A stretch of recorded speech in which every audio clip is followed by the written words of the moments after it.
Hello, welcome back, bruh. Bruh, this is one of those videos I don't even want to make, bro. Like, not that I don't want to make it, but it's literally how I felt, but significantly worse on the most way possible after DBX6, bro, and Rob Prez got starched, bro. But this is like so much worse than that. Like, it's just like I can't believe I'm coming right here now to say this like type like shit. Like, it's like, bro, we all just seen that shit. Like, I'm about to get on this so I can upload it. You know what I'm saying? Trying to be early bird, get someone type shit. But bro, like, I literally have to sit on the edge of my seat like this to tell you guys what the fuck is about to happen, bro. Obviously, you even fucking know. You just seen it, bro. But McGregor's fucking right knee blows out after he throws like a little fucking scissor kick or whatever the fuck you even call that fucking bullshit, dude. And like his right knee just basically explodes. They showed a little replay like in the bro. I literally recorded my reaction to all the fights. This I just happened to, thank God. But so I'll edit that and post that. But you'll see that like I was talking about. I remember as McGregor was walking out and he kind of like stumbled over like that with the flag on his shoulders, and the UFC staff right there kind of went like that, just like, blah, blah, blah. I literally had a moment myself in my head while I was watching. I was like, imagine I was that guy right there. I just saw McGregor like basically like get injured, and then I was the only one that noticed it. I'm not saying I did, because I mean, no, millions of people are watching this fucking shit at the same time, so a hell of people notice it. But you know what I'm saying, like, and the fact that they used that exact frame, that I had that moment thinking of that as like, yo, maybe there was something going into this or some shit or whatever. But maybe it just was a little trip because he took off his shoe. Who knows? But because initially, bro, when it happened, I literally thought that like, bro, that's how we're doing. We're starting off with the McGregor Hollywood. We're going down. We're going down. That's how we're gonna do this one, bro. But like, all I thought was Pantoja injury, back to back injury fights for Conor, basically him losing. And like this time it isn't even like bad because it's Max. It's not even like it's Dustin. They already had some like actual genuine like heated rivalry, and Max is still like kind of rubbing it in, being funny in the post fight interview, being like, "Looks like we're gonna have Max versus Conor 3, bro. Let's get this money, baby, whatever." And then he's like, "I guess I had him weak in the knees." Like he's talking all that on the mic or whatever. Like somehow I don't know. Like it just is what it is. You know what I'm saying? Well, like Max says, it's his fucking favorite thing to say. Besides, we'll find out Saturday, but it's still like, bruh, like really, like this is how it had to go. Like this anticlimactic. Like I'm literally here in my room alone watching this shit, and like I can't even explain to anybody else how I feel. Like I can call my friends right now, sure, but like I'm here to report back to you guys. So basically, we seen it, bro. It was literally like a minute. That was it. He literally throws a scissor kick, immediately blows out his right knee. First thing he does, falls to the ground. Whatever, gets ground and pound or whatever, stands back up, throws another one or some bullshit, or like throws two before he goes to the ground. No, he goes to the ground immediately. You know what I'm saying, bro? Like that happens. He somehow gets back up. He literally just can't even stand. He literally just falls over. Mike Beltran sees it and has to wave it off. And you see the look in Connor's face of just like just pissed, bro. And I can't imagine. I'm significantly upset, so I cannot imagine how Connor must feeling. Like I said in the video like that, like I like being Connor, being like seeing like he's very prideful in his in his religion with God and all that or whatever.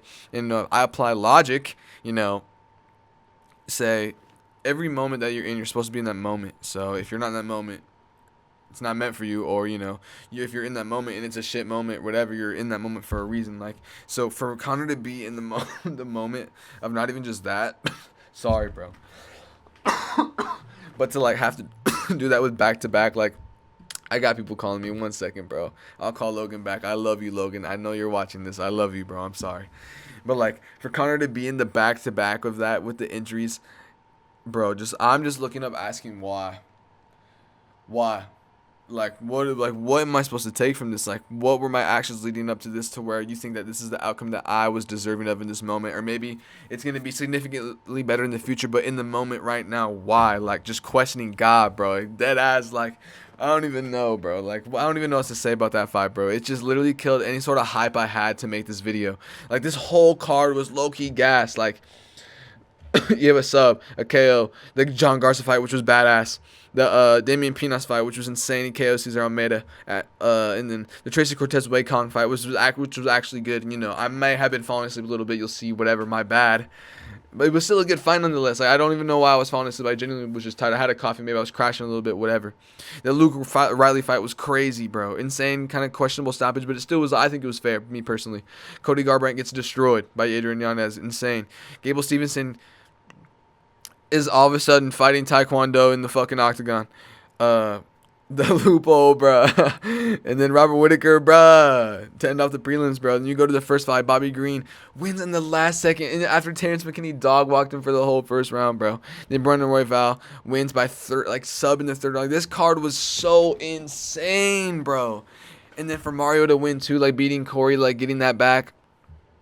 And then Patty's fucking bro, his darts and then put his legs over BSD's or Benoit's fucking shoulders, and then Benoit tries to alligator roll out of it, and Patty just is concrete and he rolls with it, ends up on his neck and then back on top, and Benoit goes out. It's so bad. I need some fucking water, bro. I've been smoking while I watch the fucking fights, bro. Especially after that bullshit, bro. I need it, bro. Give me what you got. Give me all of it. In all seriousness, let's just go to the fucking co-main event, even though I kind of talked about it. Paddy Pimblett versus Benoit Saint Denis. You already know. I literally just said it. I'm not gonna break it down again, but basically that happened, and then Paddy Pimblett already just has the energy from the walkout. You look at Benoit Saint Denis immediately, and it's just so bad. He looks so nervous, he's feeling the moment.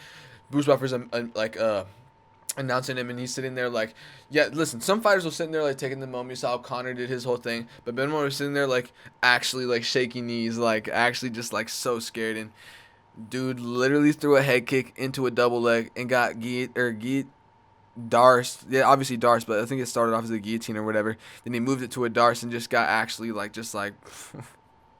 put on a platter, bro. That was so fucking disgusting. I don't even all these fights. What even else do I say about this fight? Patty, I think, Patty got destroyed by Gaethje. I think he needs one more fight. I think a perfect, easy layup if you are the UFC, bro. And I know I'm not tripping. You make Diego Lopez go up to 55 and fight Paddy Pimblett. UFC Noche? Paddy just won in fucking 52 seconds. He's got no injuries on him. Craziest main event you ever seen in your life, bro. And not main event, co-main, I guess, because there's no belt on the line or whatever. But I don't know. Or you get Charles ready to fight Paddy for the BMF belt on UFC Noche. That's good too. Or some shit, either or, those are the two options you do with Paddy. I think you just did that to Benoit Saint Denis, who sub Mauricio Ruffy, who's been in the BMF discussion as well. Paddy really reinstated himself in the top of the lightweight division with this one. This was crazy performance, very impressive. Wow, that's what I gotta say to that. Bobby Green did significantly less worse than that. I mean, yeah. They were both pretty bad, but Benoit did way worse, and Bobby, they both went out cold. I don't know. I think the legs over the shoulders is worse than Paddy moving around in whatever, and then getting a arm bar, breaking your arm, or I don't even know if he broke it, but then also getting a triangle. I don't even fucking know, bro. I don't even know. They were both fucking brutal. Paddy's fucking crazy. Go to the next one. Corey versus Mario. Insane fight, bro. I'm trying to just think of this fight. Mario, I had Mario obviously winning 29-28 at the end of the fight. My prediction was Mario by robbery decision. Everyone was and you're a casual if you think he lost by robbery decision. He obviously won this fight. He was beating the fuck out of Corey in the third round. His head movement, his mixing up the precision of his shots. He was mixing up the body with the head. Not even that. He was rolling, slipping. His head movement was so crazy. Mario Bautista is on another level, bro. And everyone's saying, or not everyone, people in the comments, retards basically, are saying Mario Bautista versus Sean O'Malley. Dumbass. I'm not even gonna say why the fuck that fight can't happen, but no, that's not happening. So I think let Mario sit out for a second and he fights the loser of Peter Yan versus Merab. Or if Merab loses, he fights Merab, basically is what I mean. And then, regardless, Peter Yan fights Sean O'Malley, basically. But you know what I'm saying? Uh, yeah, he really just like Corey had his moment, but it was at the end of the first round when Mario had him in that Suleyev stretch, which was fucking insane. Like, what the fuck? He actually destroyed Corey's knee. Finally, some karma getting thrown back at Corey for fucking basically almost ending these careers. Not even almost, literally, and like just game is game. You know what I'm saying? But it gets dished. It's gonna get dished back, and it got dished back or whatever. But that fight was really fucking crazy, very impressive. I don't even know what to say. Like it was just so good. Corey just like everyone's saying Corey got fraud checked. Like bro, you can't get fraud checked at this level, bro. Like it just is what it is. Like like you really have to know that. But whatever. Let's go to the next one. Brandon Royval versus Loner Kavanaugh. Insane fight. Brandon Royval, bro. Brandon Royval, I literally had him winning by a decision, and I was almost right. I was a minute and 20 seconds away from that.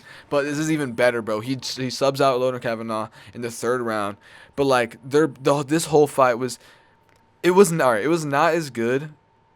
If not, it was barely not. Here's Joshua Van versus Brandon Royval. Here's Loner Kavanaugh versus Brandon Royval. You know what I'm saying? If not, they're literally at the same level in my opinion. If not, I think the finish might put them on the same level. So. Um, just by the flyweight output, bro. The technique, the fucking, just the fight IQ, the pace, like just even like the power sometimes. Not like really because the people got rocked and knocked down, but like it was like bro when Loner Kavanaugh rocked Brandon Royval bad, I think in the first round and then almost TKO'd him out or towards the end of the first round or like in the early second. I can't really remember the top of my head. I'm really upset about the Conor stuff. I'm just playing, but you can hear my voice, bro. But seriously, I thought Brandon was gonna go out, and I was literally just like, bro, raw dog. Like, how are we doing it like this? This is so disappointing. What are we doing? But he literally came back and reinstated my belief in Brandon Royval, bro. I literally one of my favorite flyweights for a reason. I'm glad this happened. Unfortunate for Loner Kavanaugh, but. It is what it is. Game is game. He's young. He'll grow from this. And even if they somehow rematch in the future, which is honestly inevitable because everyone at flyweight just kind of stays at the top and rematches each other, he has a good chance of just growing from this, learning from it, and beating Brandon Royval in the rematch. Like, that's not off the table by any means. But Brandon Royval for sure did his thing and just reinstated himself in the top of flyweight. So let's go, Brandon Royval. Let's fucking go. Next one, King Green versus Terrence McKinney. Bro. All right, King Green TKOs Terrence McKinney at the end, literally at the last second of the first round, which is insane, knowing Terrence McKinney and how he fights. But it was a body shot that it looked like it kind of crumbled Terrence McKinney, but it also looked like it kind of like bounced off the elbow. Maybe it could have took a lot of power out of it. But maybe it was enough. Bobby was throwing body keeps before that, so maybe there was some damage accumulating towards the end of the round, and then Terrence literally just like kind of shelled up. Like I think he was just, I don't know. I think it was the body shots. I get it. But I don't know. It was such a good scrap. Terrence was dominating that whole first fight until that moment. Like, Bobby had hit him a couple times, you know what I'm saying? But the grappling, Terrence McKinney almost subbed him. You looked at Bobby's face, and you looked at Terrence McKinney's face. You're like, damn.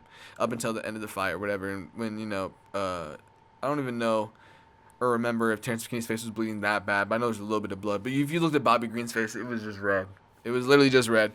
But this was such an insane win for Bobby Green. He needed this, especially after, the beef they had all week. And, like, even though Bobby's kind of blowing it up more out of proportion, just being more sensitive, low-key. Like, Terrence, if you just look at any media he talks about, he's just talking about, let's promote this fight, you know what I'm saying? Like, let's make some money, let's break some bread together, basically.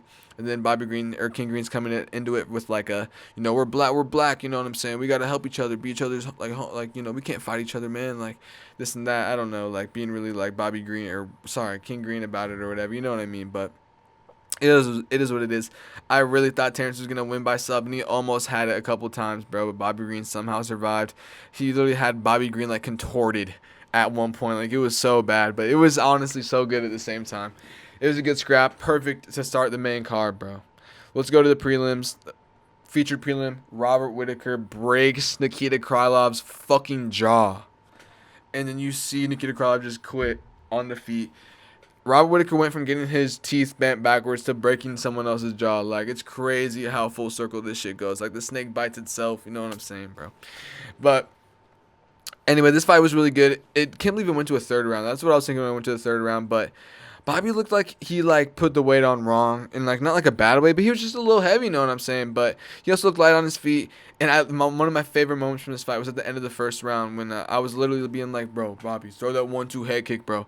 Throw the 1-2 head kick, and he throws it at like the end of the first round, and literally the head kick Loki lands like after the bell or like right after the bell, like I don't know, whatever. It was what it is. It wasn't too serious, but I think that kick hurt his right foot. Because he did not throw it at all for the next of the second round, and I was really thinking about that. Because I was like, bro, if you're hurt and you're tagging up Nikita like this with your speed on the feet, you gotta keep on staying attentive with the hands, man. Because you saw Bobby Green kept on like fucking like touching his like not Bobby Green, Jesus Christ, Robert Whittaker kept on like touching his foot or whatever, his right foot, and then fucking Joe Rogan was like, oh, he's just touching the bottom of his foot because there's like liquid on there, and he's like doing something I don't even know. I was like, bro, what the fuck are you talking about? And I hope he wasn't joking. Or I hope he was joking, and and I just like took it the wrong way, and I think he's like actually just fucking stupid. But who knows? You know what I'm saying. I'm not gonna act like I don't listen to the Joe Rogan Experience sometimes. You know what I'm saying, but not often. But if someone Swaggy's on there, I'll definitely peep that. But yeah, Robert Whittaker looking good. I'm very excited for this, and he looked good, man. He looked good. He looked wide. Let's just say that. And the next fight you gotta do is Paulo Costa versus Robert Whittaker at light heavyweight.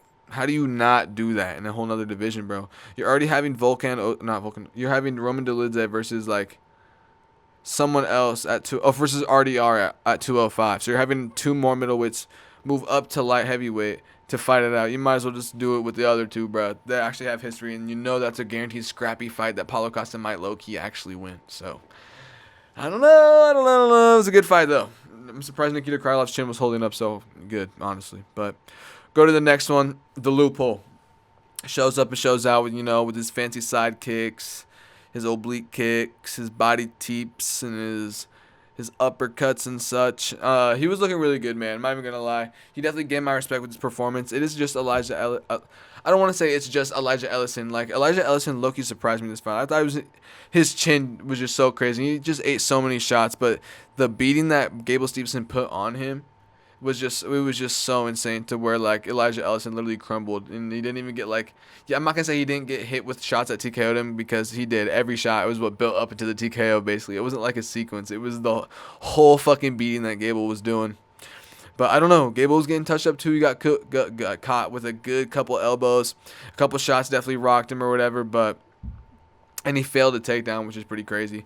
But I don't know. It was pretty good nonetheless. I just really, I could not clap for the guy. You know what I mean? But, I respect the performance he did, and I hope, they give him an actual challenge next time. Yeah, this was definitely a good debut. Chill vibes, International Fight Week. Let's build up Gable. He's 4-0 now. So, congratulations to him or whatever. Next one, Adrian Yanez versus Cody. Adrian Yanez TKOs him in the first round, bro. We all saw this, bro. I was like, we're gonna see Prime Cody Garbrandt in the first round, whatever. That's the complete opposite. He looked alright, but he looked pretty fucking shit as well. He basically he got rocked with like a right hand. They somehow ended up in like a close dirty box clinch range, and Adrian Yanez just throws two kind of overhands like this, and they both just simultaneously. The first one knocks out Cody, and the second one just puts him down. So it was pretty good by Adrian Yanez. He looked really good, and the post-fight interview was really good too. I'm glad he said fuck it and decided just to let out and do what he needed to do and say what he needed to say. It's good that he decided to put down his gate or whatever, you know what I mean, and decided to stop being so reserved and actually say what he needed to fucking say to put himself on the map. On the platform, he's in the UFC on International Fight Week on a Conor card, you know what I'm saying? But that was pretty good. Congratulations to Adrian Yanez. Next one, Luke Riley versus Kai Kamaka or whatever. Obviously a controversial stoppage, but I honestly think it was pretty fair. You see Kai kind of go unresponsive for a second, and that's what the ref's looking for, the stoppage. We saw that in the Brandon Royval fight when he got TKO'd by Manel Kape. You see it a lot in these TKOs. You're oh, it was a little early, but no, you're not really seeing what the ref's seeing. You want this guy to die? No, the ref wants this guy to live to fight another day. So if they see them go out of their body for 1 second, and then maybe right before the ref stops it, they get hit one more time and they wake back up and they're ultra defensive, it is what it is. You got put out. You might not remember it because you got put the fuck out. So you'll see in the replay, it's okay. Like Drew Dober and Manuel Torres. When Manuel Torres just beat the fuck out of Drew Dober's big ass head, and then Drew Dober is just on the feet, bro. Like, it's just, you come back to your sense eventually, and you're like, all right, whatever, bro. So that shit happens, and I think that was one of those moments where he kind of did that to him up against the cage. But he was looking good with his. Oh my fucking god. Sorry. That was a bit exaggerated for real, but it got what it needed to get out. But anyway, back to business. Luke Riley was looking good. Combos were looking slick. Technique was looking good. The uppercuts, the hooks, the knees to the face were good. Everything was good. Luke Riley really showed up and showed out. I have no complaints on his side. Feel bad for Kai, but it was a good performance. You can't really say, you can't really take it away from him. So I really don't know what else to say. They asked him if he had anyone on his mind to call out. He said, whoever the fuck UFC gives me, basically. So Luke Riley's, he's on one. So let's fucking go. Congratulations, Luke Riley. Next one, Wayne Conor versus Tracy Cortez. Featured early prelim. We had 5 early prelims, which is crazy. So that fight was really good. They honestly got scrappy immediately. And not even just that, they both were just doing their thing. I don't even know. I think just Tracy Cortez... Sorry. Tracy Cortez is just getting the shit beat out of her. I'm really just trying to think back and remember these fights. Like, I just remember it being, like, scrappy. Tracy going in there, getting rocked a couple times. You know, her Mexican-ass chin just, like, you know, doing its thing. I don't really remember Wayne Kong being in any too much, like, adversity, I'm not going to lie. But it did end up going to a decision or whatever. But I just think she put belt to ass. Tracy's face was bruised up for sure. Yeah, I just remember it getting scrappy. And I also do remember being, like, tired as fuck for this card, like, or this specific fight. Like, you'll see in the fight, watch along or whatever the fuck I call that shit. I literally am just like, and, you know, I'll cut it, obviously. But, you know, I'll put a little bit in there so y'all can see. But I don't know if, I promise you, it's not the WMMA factor. Like, this fight was actually decently good. But I think I was, like, crashing after the coffee. Like, I had, like, maybe the crashing off the caffeine from the coffee I had. I got the mug right here still, you know what I'm saying? But whatever. That fight was good nonetheless. Wayne Kong calls out Valentina Shevchenko. I'll talk about it now, but I'll also talk about it in the things Diorpium wants you to hear. Maybe, I guess maybe not if I'm talking about it now. But calls out Shevchenko. I already talked about it one time. I guess I don't have to talk about it for a third time. But basically, you know, they have a kickboxing fight where Wayne Kong beat Valentina by decision.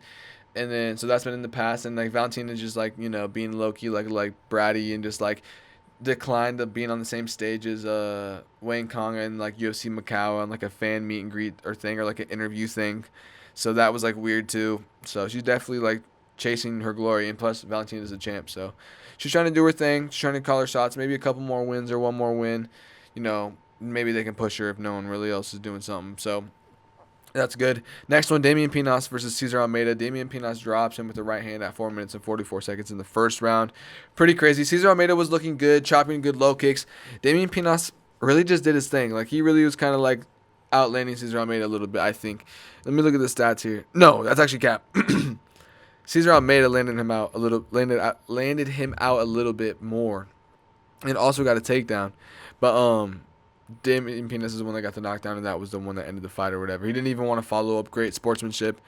Cesar Almeida was looking good. He was looking like my prediction going into this fight was like Cesar Almeida being like a step up in competition and maybe winning by decision, or maybe, you know, just going to a decision and losing, or just something, you know, it just being like a step up for Damian Pinas or whatever. It just is what it is based off the kickboxing and all that. You know what I'm saying? And I was almost right until, you know, he basically just gets dropped to the right hand out of nowhere. But it is what it is. He might have outlanded it, but Damian Pinas did that. And then he called out Bangsagor Sursakai, whatever the fuck you say that guy's name, Kamzat's like butt plug or whatever the fuck his name is. So that fight would be really good. I honestly take Damian Pinas in that fight, but maybe Bangsagor could do it. He gets a little gritty. He's got some cockroach ability factor to him for sure. So I don't know. That fight would be pretty good. We're going to the next one. Try to wrap this shit up. You got Farid Basharat versus John Garza, bro. John Garza's my GOAT. Even in defeat, bro. 23 years old, bro. 6 days notice, bro. Makes weight at 135.5, bro. And, like, John Garza is just so swaggy, bro. Just, like, to have that kind of a performance on 6 days notice against Farid Basharat is so impressive. Like, Farid looked good, too. Don't get me wrong. Like, he definitely won this fight. But I don't even give a... We don't give a fuck about Farid. I'm sorry. Like, as, you know, someone that doesn't give a fuck about Farid, we don't give a fuck about Farid, basically, is what I'm trying to say. I'm here for John Garza, and I'm here to glaze him for now on, and I definitely hope the UFC gives him another shot. I don't see why he wouldn't, considering how he stood with someone that was ranked, I think, like 13th, 14th, or 15th or some shit in Farid Basharat or whatever. But I don't know. Just like his grittiness, bro, his walk him down ability. Yes, he's young, so his chin is still intact or whatever. So he can't be eating too many crazy shots, like all that much. But for him to, the head movement, the boxing, like just like it's literally the walk him down factor, bro, is what made me love this fight so much. And just like John Garza was coming into this fight with aura, just like before the build up, the media, just like seeing him, I don't know, just like it's just so badass, and just seeing his highlights that we're floating around Instagram. But I'm just so happy this fight. Was good. I'm just happy it was good. I'm just trying to think of what the fuck to say. I'm just glad it was good. You know what I'm saying? And fuck Farid Basharat. And let's go John Garza, my goat. New bantamweight. What do you say? Bedtime banner or whatever. John Garza. Next one, Ryan Gondra versus Zachary Reese. Ryan Gondra literally just throws a lead overhand, catches Zachary Reese, because so Ryan Gondra basically like fakes like across to the body. Ryan, whatever the fuck, not Ryan. Zachary Reese kind of like, swims out to try to like, knock it out, but he fakes, so whatever. And then immediately in the same sequence, Ryan Gondra comes with like a lead overhand, clips Zachary Reese, and then gets the ground and pound. And it was another one of those moments where the ref sees Zachary Reese out for a split second, and he gets hit and he wakes back up, and then it just is what it is, and then he's all disappointed and shit, but what can you fucking do, dude? Congratulations to Ryan Gondra. That was good. Next one, Alessandro Costa versus Cody Durden. This was a good fight. This is actually a good fight. Cody was a little underwhelming or whatever. He was getting scrappy immediately. That's what I respect about it. He was there to fucking fight. But it all came to the second round at 2 minutes and 19 seconds when Cody tapped because he got choked bad in a rear naked choke. Cody was cut up. It was bad. He was getting punched. He was getting low-key outstruck. Let's look at the strike here. No, he was not getting outstruck. Sorry, I don't know why I keep on fucking saying that. I just feel like when I remember watching the fight, I just feel like Alessandro Costa might have been landing significantly more.